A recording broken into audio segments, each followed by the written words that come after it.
Sahabat, bagaimana jika presiden mendatang, presiden pasca Jokowi tidak memiliki komitmen, tidak memiliki keteguhan hati sekuat Jokowi untuk memindahkan ibu kota dari Jakarta ke Kalimantan Timur. Apa yang terjadi jika setelah Jokowi, presiden berikutnya tidak memprioritaskan pindah ibu kota negara ke Kalimantan Timur? Ini pertanyaan yang kuat untuk kita mengantar diskusi obrolan hati pena ke-45. Ini diskusi mingguan yang diselenggarakan oleh Perkumpulan Penulis Indonesia Satu Pena. Kali ini yang menjadi tuan rumah adalah teman-teman dari Satu Pena Kalimantan Timur, pengurus di sana. Mereka sendiri yang memilih topik dan mereka sendiri pula yang memilih pembicaranya. Topik yang dipilih kali ini mengenai sumbangsi penulis untuk kebudayaan Kalimantan Timur. Ini topik yang begitu luas, begitu banyak yang dikandung. Saya ingin menajamkan kepada satu isu saja, tetap soal Kalimantan Timur, tapi ini isu yang di depan mata, isu yang memang sedang hangat-hangatnya. Bisa dikatakan isu ini menempati panggung utama diskusi di ruang publik, yaitu mengenai pindahnya ibu kota negara ke Kalimantan Timur. Dan gagasan saya atau tesis saya menyatakan bahwa pindah ibu kota ke Kalimantan Timur itu perlu lebih dimarketingkan. Kita mulai dengan slide pertama. Ini berita di CNN 19 Januari 2022. Ya. Ini dari Bappenas beritanya yang sudah mengikrarkan bahwa ibu kota segera pindah ke Kalimantan Timur semester 1 tahun 2024. Berarti 2 tahun lagi ibu kota akan resmi dipindahkan beroperasi dari Kalimantan Timur. Berita yang sama dari CNN juga, ini Presiden Jokowi sendiri menyatakan bahwa ia berharap merayakan HUT RI ke-79, hari ulang tahun proklamasi RI yang ke-79 tahun 2024, itu dirayakan pertama kalinya dalam sejarah di ibu kota baru di Kalimantan Timur. Inilah target-target yang sudah dinyatakan oleh pejabat publik, bahkan oleh presiden sendiri, dan sudah bisa kita baca di publik. Masalahnya seberapa mudah ini dilakukan, karena usia jabatan Jokowi praktis tinggal 2 tahun lagi, dan Jokowi masih disibukkan oleh isu-isu pandemi. Nah, ini pertanyaannya, akankah presiden baru di tahun 2024 sampai 2029 dan berikutnya lagi, dan presiden berikutnya lagi, apakah ia akan tetap melanjutkan pindah ibu kota, mengingat misalnya begitu banyak tantangan yang kini ada? Apakah ia melanjutkan legacy dan political will dari Jokowi, atau ia tidak lagi memprioritaskannya, atau bahkan merevisi rencana pindah ibu kota? Ini pertanyaan penting yang perlu kita antisipasi untuk kita memahami masa depan dari pindahnya ibu kota ke Kalimantan Timur. Memang ini tanggalnya 15 Februari 2022. Pindah ibu kota itu sudah ditetapkan dalam undang-undang. Jadi undang-undang sudah mengharuskan untuk pindah ibu kota, Tapi pun kita tahu dalam praktek undang-undang, setiap undang-undang pun bisa dimodifikasi, bahkan bisa dibatalkan, tergantung juga seberapa mudah undang-undang itu dijalankan dan seberapa ia didukung oleh publik luas, terutama didukung oleh pemerintahan yang saat itu tengah berkuasa, yang mendapatkan mandat rakyat langsung. Ini kritik pertama. Jadi kita paparkan dulu beberapa kritik yang ada, yang semuanya sudah tertulis di ruang publik, dan bagaimana kita merespon kritik itu. Kritik pertama menyatakan bahwa benar sudah ada undang-undang yang sudah digariskan oleh DPR dan pemerintah saat itu. Namun kritik pertama adalah undang-undang IKN itu, ibu kota negara itu, diproses terlalu cepat. Ya, diproses hanya 42 hari. Ini termasuk proses undang-undang tercepat dalam sejarah undang-undang Indonesia. Akibatnya minim partisipasi publik. Apa signifikansi dari minim partisipasi publik? Ini artinya bahwa sangat mungkin begitu banyak pandangan-pandangan publik luas, para ahli, yang tak sempat terakomodasi, yang sebenarnya sangat besar fungsinya untuk menunjukkan titik lemah dari kebijakan ini, sehingga sebelum menjadi undang-undang, ia sempat dilakukan satu modifikasi. Dengan minimnya partisipasi publik, tersirat juga di sana bahwa undang-undang ini sangat mungkin juga masih banyak kelemahan-kelemahan jika ditilik dari berbagai perspektif dan data-data yang strategis. Kritik kedua ini umumnya diberikan oleh para ekonom bahwa dana yang dibutuhkan untuk pindah ibu kota, untuk membangun infrastruktur minimal di sana, itu dibutuhkan sekitar 466 sampai 486 triliun rupiah. Masalahnya momennya. Ini terjadi di momen ketika negara masih dilanda pandemi, ketika ekonomi mengalami penurunan, sehingga banyak yang bertanya apakah ia dalam situasi negara yang begitu berat bebannya untuk keluar dari problem ekonomi akibat pandemik, apakah ia pindah ibu kota harus juga menjadi prioritas? Apakah tak sebaiknya pemerintah memusatkan semua perhatian untuk economic recovery yang mungkin butuh waktu di 2, 3, 4, sampai 5 tahun untuk normal kembali, barulah saat itu ibu kota negara diwacanakan untuk dipindahkan. Jadi pertama ini kritik, dan kedua, pertama kritik dari sisi kecepatan undang-undang, ini kedua kritik dari sisi besarnya dana yang dibutuhkan. Ketiga, ini kritik dari lembaga Walhi yang kita kenal, ini lembaga yang memang mendalami secara panjang sekali riwayatnya mengenai isu-isu lingkungan hidup. Ini kritik dari Walhi bahwa ibu kota baru ini dipilih lokasinya tanpa benar-benar mempertimbangkan dukungan lingkungan hidup. Mengapa satu wilayah dipilih, tidak A tapi B, tidak C tapi B? Harus lebih dahulu ada kajian-kajian lingkungan hidup yang memadai. Menurut Walhi ini belum dilakukan, dan Walhi membeberkan 3 masalah krusial lingkungan hidup yang dihadapi oleh ibu kota negara baru di Penajem Pasir Utara yang sudah dipilih itu.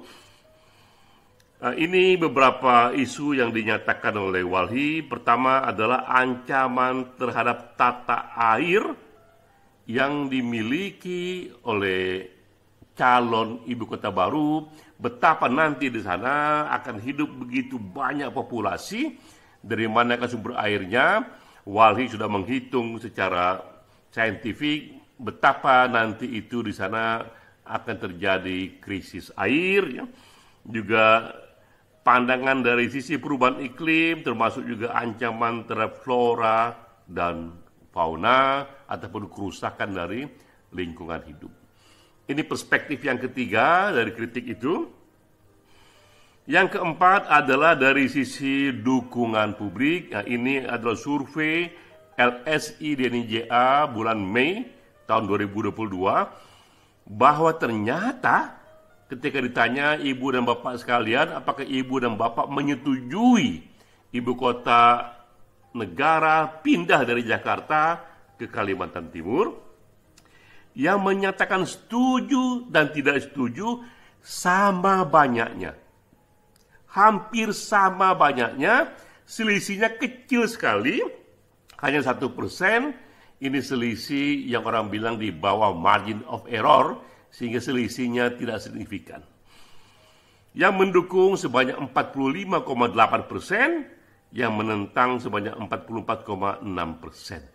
Hanya selisih 1% saja antara yang mendukung dan yang menolak. Dari sini kita tahu bahwa memang pindah ibu kota negara ini kurang dimarketingkan untuk meyakinkan majoriti dari populasi masyarakat Indonesia.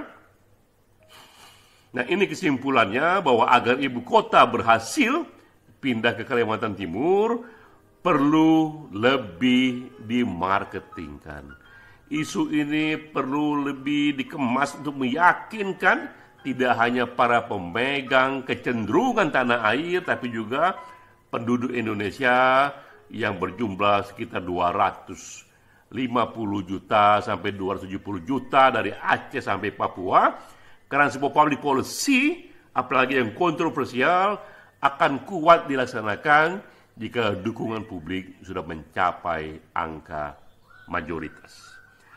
Ada pula penyebab tambahan mengapa isu pindah ibu kota ini akan menjadi ganjalan setelah Jokowi tak lagi berkuasa. Karena wacana pindah ibu kota ini sudah dikatakan oleh Presiden sejak Soekarno, Soeharto, dan juga SBY. Jadi ini wacana pindah ibu kota sebenarnya wacana sudah panjang sekali, namun hingga kini tak kunjung terjadi. Walau kita tahu di era Jokowi lah wacana ibu kota Jakarta dirumuskan secara lebih official, secara lebih konkret, karena sudah disahkan melalui undang-undang, juga sudah dihitung segala bentuk roadmap-nya untuk pindah pertama kali di era pemerintahan Jokowi. Tahun 57, Bung Karno sendiri pernah menyatakan bahwa ibu kota baru Indonesia nanti, ujar Bung Karno, maka ke depan ibu kota negara akan pindah ke Palangkaraya di Kalimantan Tengah. Itulah yang Bung Karno diucapkan itu lebih dari 2 kali. Ya. Pak Harto pun tak ketinggalan. Di era Pak Harto tahun 66 sampai 98, Pak Harto pun pernah menyatakan dan bahkan merencanakan, sudah pula membuat infrastruktur awalnya, bahwa ibu kota baru akan pindah, tapi bukan ke Palangkaraya, namun ke Jonggol, Bogor, Jawa Barat.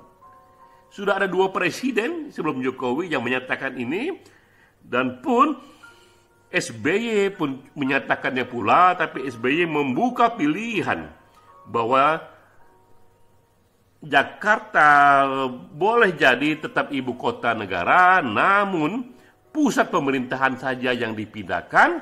Dan saat itu SBY memberi contoh adalah negara Malaysia, di mana dipisahkannya antara ibu kota di satu sisi dengan pusat pemerintahan di sisi lainnya. Atau di negara lain, pemisahan antara ibu kota dengan pusat bisnis di negara itu. Nah, sekarang pertanyaannya, akankah ibu kota benar-benar pindah setelah nanti Jokowi tak lagi menjadi presiden? Memang Jokowi dapat melakukan seremoni awal seperti tadi rencananya, bahwa tahun 2024, 17 Agustus, pertama kali Jokowi akan memimpin peringatan HUT Indonesia. Dalam sejarah pertama kali ia pimpin itu di ibu kota baru di Kalimantan Timur. Itu seremoni yang bisa dikerjakan oleh Jokowi, tapi masalahnya seberapa ia berlanjut diikuti oleh berbagai follow up untuk benar-benar memindahkan seluruh infrastruktur ibu kota? Jawabannya tentu saja tergantung dengan presiden setelah Jokowi. Karena presiden setelah Jokowi akan punya pilihan ini. Pertama, ia akan prioritaskan pindah ibu kota, meneruskan political will dan legacy yang sudah dibangun oleh Jokowi. Maka the next presiden tahun 2024 sampai 2029 juga yang selanjutnya menjadikan pindah ibu kota ini sebagai prioritas dengan menyediakan anggaran yang sangat besar itu dengan berbagai cara. Ujungnya ibu kota akan terrealisasi pindah setelah Jokowi tak lagi berkuasa. Yang kedua, sangat mungkin juga terjadi presiden mendatang tidak memprioritaskan itu. Ia berhenti sebagai perintah undang-undang saja, tapi ini akan bisa dikatakan diabaikan untuk dijalankan dengan dalih, dengan alasan bahwa presiden sekarang ini menghadapi masalah yang lebih urgen, masalah yang lebih penting untuk kehidupan rakyat, termasuk recovery ekonomi, ataupun misalnya konsolidasi politik, akibat ia adalah penguasa baru, sehingga ia lebih memfokuskan perhatian kepada hal-hal yang lebih basic dibandingkan pindah pada ibu kota. Pilihan ketiga, presiden baru akan memodifikasinya. Ia katakan bahwa benar saya akan menjalani ini, tapi saya revisi, termasuk undang-undangnya pun akan ia jalankan dengan revisi. Direvisi dulu undang-undangnya itu, bahwa yang dipindahkan itu hanya pusat pemerintahan saja ke Kalimantan Timur, tapi Jakarta tetap sebagai ibu kota negara dan kota bisnis seperti di Malaysia. Nah, ini contoh kasus di Malaysia, bahwa di Malaysia itu yang dipindahkan memang hanya pusat pemerintahan saja ke Putrajaya. Tapi Kuala Lumpur tetap menjadi ibu kota sekaligus menjadi kota bisnis. Apakah kasus Malaysia ini akan menjadi model bagi presiden berikutnya setelah Jokowi? Inilah pertanyaan yang perlu kita antisipasi. Tapi sekali lagi, bagi teman-teman tak hanya di Kalimantan Timur, bagi penulis, tapi tak hanya penulis, juga politisi, pemimpin masyarakat, pengusaha, para penentu kecenderungan, dan juga para publik luas, juga mass media, sekarang ini memang terbuka kesempatan untuk lebih memarketingkan, lebih memasyarakatkan isu untuk pindah ibu kota dari Jakarta ke Kalimantan Timur. Jika memang itu pilihannya. Masalahnya adalah dukungan terhadap isu ini tidak terlalu kuat. Yang mendukung dan yang kontra sama kuatnya. Dan yang akan jauh lebih signifikan lagi apabila presiden mendatang pasca Jokowi, baik secara terang-terangan atau secara diam-diam, ia tak lagi menjadikan ini sebagai prioritas. Itulah tantangan yang dihadapi oleh teman-teman, terutama di Kalimantan Timur, yang sangat ingin ibu kota pindah ke provinsi itu. Salam.